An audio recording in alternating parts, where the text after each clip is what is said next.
In the late 19th century, the city of Johnstown, Pennsylvania, was a loud, booming monument to the American Industrial Revolution. Nestled deep in the rugged Allegheny Mountains, situated at the confluence of the Little Conemaugh River and Stony Creek, the city was defined by the smoke of blast furnaces and the relentless pounding of the Cambria Iron Works.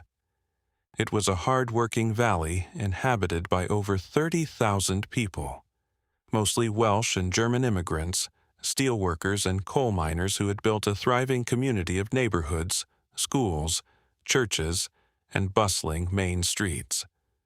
The people of Johnstown were entirely accustomed to the harsh realities of their environment. Living at the bottom of a steep river valley meant they were no strangers to spring floods. High water in the streets was considered a routine nuisance, a simple cost of doing business in the mountains. But 14 miles up the valley, looming high above the city, sat a threat that the residents of Johnstown had learned to ignore at their own peril. High in the mountains was the South Fork Dam.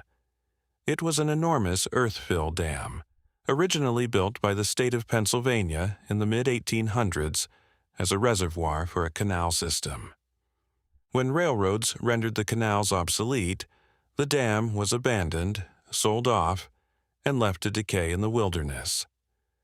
However, in 1879, the overgrown dam and the vast lake behind it were purchased by a group of incredibly wealthy investors from Pittsburgh. These men were the absolute titans of the Gilded Age, the wealthiest industrialists on the planet, including Andrew Carnegie, Henry Clay Frick, and Andrew Mellon. They formed the South Fork Fishing and Hunting Club, an ultra-exclusive, highly secretive summer resort where the millionaires of Pittsburgh could escape the smoke and heat of the city, sailing their yachts and fishing for imported bass in the cool mountain air. To transform the abandoned reservoir into their private playground, which they named Lake Conemaugh, the club made several catastrophic modifications to the South Fork Dam. An earth-fill dam is a delicate feat of engineering. It relies on its massive weight to hold back the water, but it has one fatal vulnerability. If water ever flows over the top of the earthen wall, it will instantly wash the dirt away and cause a total collapse. To prevent this, the dam was originally designed with a large spillway cut into the rock to the side, allowing excess water to safely drain away. But the millionaires of the club wanted a wide road so their elegant horse-drawn carriages could cross the top of the dam. To achieve this, they ordered the top of the dam to be lowered by several feet, drastically reducing the safe distance between the water line and the top of the wall. Furthermore, they removed the heavy iron discharge pipes at the base of the dam, making it entirely impossible to drain the lake in an emergency.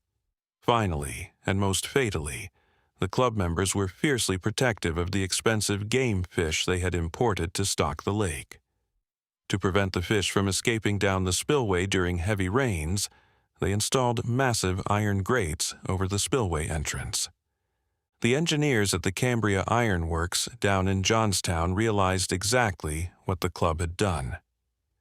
Daniel Morrell, the head of the iron works, sent his own engineers to inspect the dam. They reported back that the lowered crest, the removed drainage pipes, and the fish screens had turned the South Fork Dam into a ticking time bomb. Morrell wrote urgent letters to the club president, offering to pay for the repairs and the installation of safety valves himself.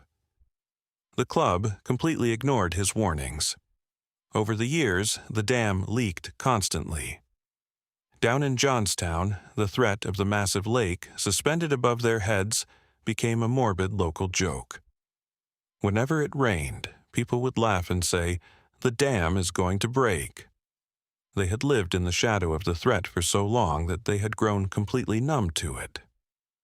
On the afternoon of May 28, 1889, a massive weather system stalled over the Allegheny Mountains. It was the storm of the century, unleashing the heaviest rainfall in the recorded history of the region. Over 8 inches of rain fell in a continuous torrential downpour that lasted for 2 days. the mountain streams rapidly swelled, turning into roaring rapids that aggressively fed into Lake Conemaugh. Down in Johnstown, the streets were already flooding with several feet of water, trapping people on the second floors of their homes, but the residents remained relatively calm, waiting for the water to eventually recede, as it always did. 14 miles up the mountain, the morning of May 31st began in a state of absolute panic. Elias Unger, the president of the South Fork Fishing and Hunting Club, woke up in his lakeside cabin and looked out the window. The lake had risen overnight to a terrifying level. The water was creeping up the earthen wall, threatening to crest the top of the dam. Unger ran to the spillway and discovered a nightmare. The iron fish screens the club had installed to keep their base in the lake had acted like a massive net. Trees, branches, and debris swept up by the storm had slammed into the screens, completely jamming them. The spillway was choked off, trapping the rising water inside the lake.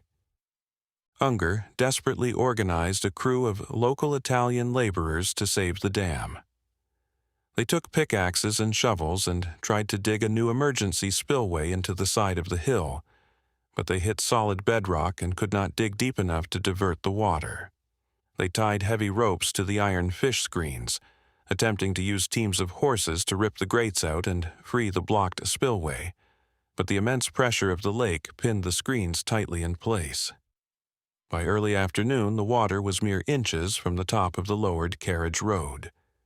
Realizing that a catastrophic failure was imminent, Unger sent a young engineer named John Park on horseback to ride down the mountain to the nearest telegraph office in the town of South Fork. Park rode as fast as he could, bursting into the telegraph office and ordering a frantic warning to be sent down the valley to Johnstown. The telegraph operator sent the message, "The dam is becoming dangerous and may possibly go." The message was received in Johnstown, but because the telegraph lines were failing in the storm, and because the residents of Johnstown had heard false alarms about the dam breaking for nearly 10 years, the warning was not widely circulated, and no general evacuation alarm was sounded. The people of Johnstown stayed in their flooded homes, completely unaware of the apocalypse building above them. At exactly 3:10 p.m., the water of Lake Conemaugh finally crested the top of the South Fork Dam. As the water spilled over the earthen wall, it quickly eroded the dirt. Within moments, the dam did not just crack, it simply moved out of the way. A massive, gaping hole opened in the center of the wall, and the entire lake completely emptied in just 45 minutes. 20 million tons of water, a volume roughly equal to the flow of Niagara Falls, was suddenly unleashed into the narrow, steep mountain valley. As the water rushed down the 14-mile gorge, dropping hundreds of feet in elevation, it ceased to behave like water. It became a rolling, terrifying juggernaut of sheer kinetic energy. It slammed into the small valley town of South Fork, instantly obliterating it. The water ripped houses from their foundations, uprooted ancient trees, and picked up massive boulders, tumbling them together in a churning, grinding vortex. The wave was picking up mass and deadly force with every mile it traveled. It hit the town of Mineral Point, wiping it entirely off the map, leaving nothing but bare bedrock where a town had stood moments before. Further down the valley, it crashed into the town of Woodvale. Woodvale was home to a large wire factory. The wave completely destroyed the factory, absorbing miles and miles of heavy barbed wire into the rushing wall of debris. It then slammed into a major rail yard, picking up dozens of massive 80-ton steel locomotives, rolling them through the water like hollow plastic toys. By the time the wave reached the outskirts of Johnstown, it was no longer a flood of water. It was a towering, 60-foot-high mountain of black mud, shattered houses, tangled barbed wire, crushed trains, and dead bodies, moving at 40 miles per hour. At 4:07 p.m., The residents of Johnstown heard a sound that survivors later described as a continuous, deafening roar of thunder. A strange, dark, freezing wind swept through the valley, created by the massive displacement of air being pushed ahead of the wave. People looked up toward the mountains and saw a wall of black debris blocking out the sky. There was absolutely no time to run. The wave slammed into Johnstown with the force of a massive bomb. In a matter of seconds, entire neighborhoods were violently erased. The massive brick and stone buildings in the center of the city were sheared off at their foundations.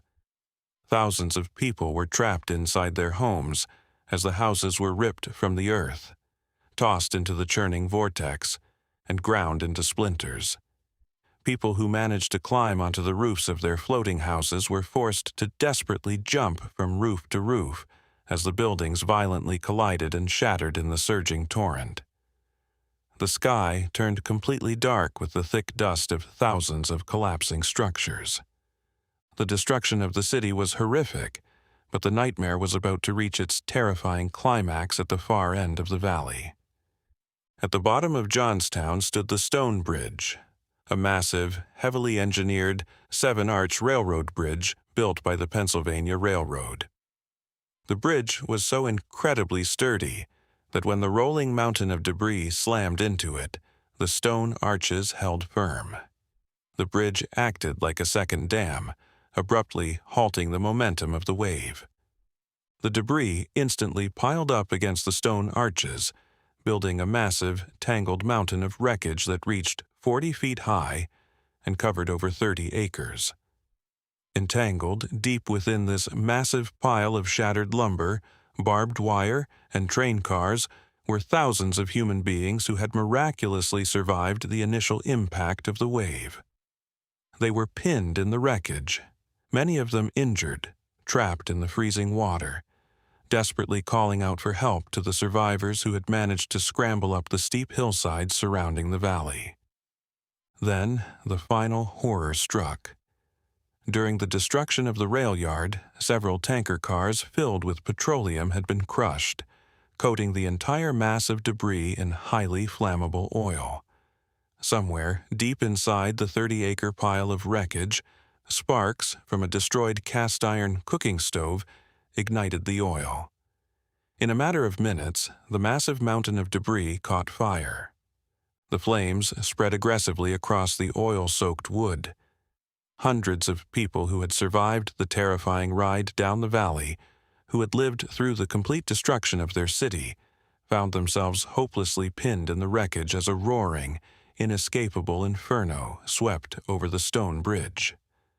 The survivors on the hillsides watched in absolute, paralyzed horror, utterly powerless to help as the screams of those trapped in the fire echoed through the darkening valley. The fire at the stone bridge burned with such intense ferocity that it continued to smolder for 3 entire days. When the sun finally rose on the morning of June 1st, the city of Johnstown simply no longer existed. The vibrant, bustling industrial center had been replaced by a vast, silent wasteland of deep mud, twisted steel, and utter ruin stretching for miles. The immediate aftermath was a scene of apocalyptic desperation. The survivors, many of whom were severely injured and had lost their entire families, wandered the mudflats in a state of profound shock, desperately searching for missing loved ones. The sheer scale of the death toll was staggering. 2,209 men, women, and children were killed in the disaster. It was the largest loss of civilian life in the United States prior to the Galveston hurricane of 1900 and the September 11th attacks. The wave had been so merciless that 99 entire families, from the oldest grandparents to the youngest infants, were completely wiped from the face of the earth, leaving no one behind to even identify their remains. The kinetic force of the water was so powerful that bodies were found hundreds of miles away, washed down the river systems as far as Cincinnati, Ohio, months and even years after the flood. When news of the disaster reached the outside world via the surviving telegraph lines, the nation was completely horrified. The response was immediate and unprecedented. Trains loaded with food, medical supplies, and coffins began to arrive from all over the country. Among the first to arrive in the ruined valley was a 67-year-old nurse named Clara Barton, accompanied by a small team of 50 volunteers. She had recently founded the American Red Cross, and the devastation of Johnstown became the organization's very first major peacetime disaster relief effort.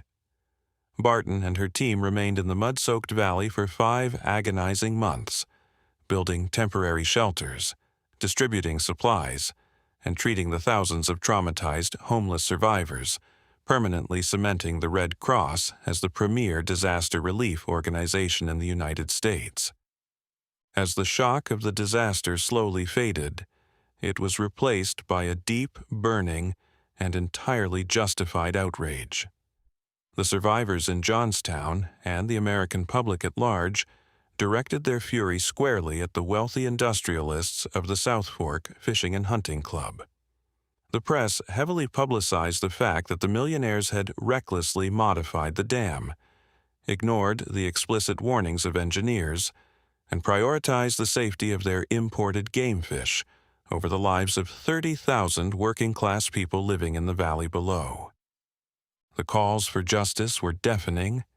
Lawsuits were quickly filed against the club and its individual members, demanding compensation for the total destruction of the city and the thousands of lost lives. But the club members were the most powerful men in America, and they employed the most ruthless and brilliant corporate lawyers in the country.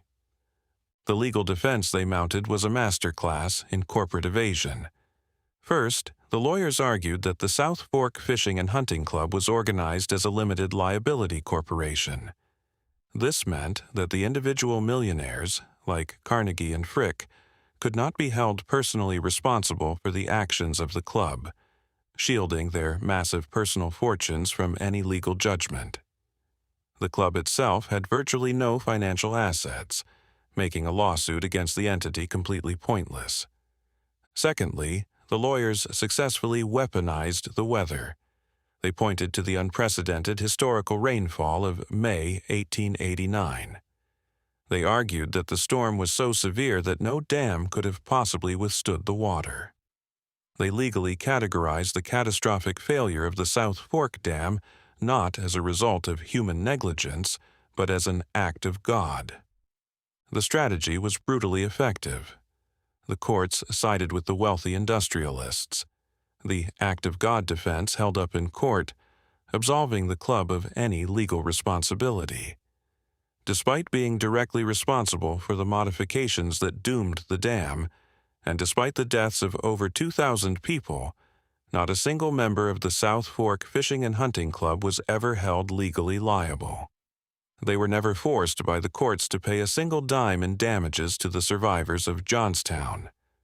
Some of the club members, motivated by public relations or perhaps a quiet sense of guilt, quietly donated large sums of money to the relief funds, but they never accepted any formal blame for the catastrophe. The sheer, infuriating injustice of the verdict left a deep scar on the American legal conscience. The fact that the wealthiest men in the country could completely destroy a city through sheer negligence and escape all legal consequence outraged legal scholars and the public alike. The Johnstown Flood sparked a slow but profound revolution in American civil law. The outrage over the verdict eventually led state courts across the country to adopt the legal doctrine of strict liability, ensuring that in the future, if a person or a corporation engaged in a highly dangerous activity on their land, like holding back massive amounts of water, they would be held absolutely responsible for any damage it caused, regardless of how careful they claimed to be or how severe the weather was. But for the people of Johnstown, this legal shift came far too late. They rebuilt their city from the mud, raising their homes and their steel mills once again in the shadow of the mountains. But the psychological scars never fully healed. The story of the 1889 flood remains a stark, terrifying monument in American history. It is a story of catastrophic weather and sheer natural terror, but more importantly, it is a haunting reminder of the devastating consequences when immense wealth, arrogance, and privilege are allowed to recklessly alter the natural world, leaving the ultimate, deadly cost to be paid by those living in the valley below.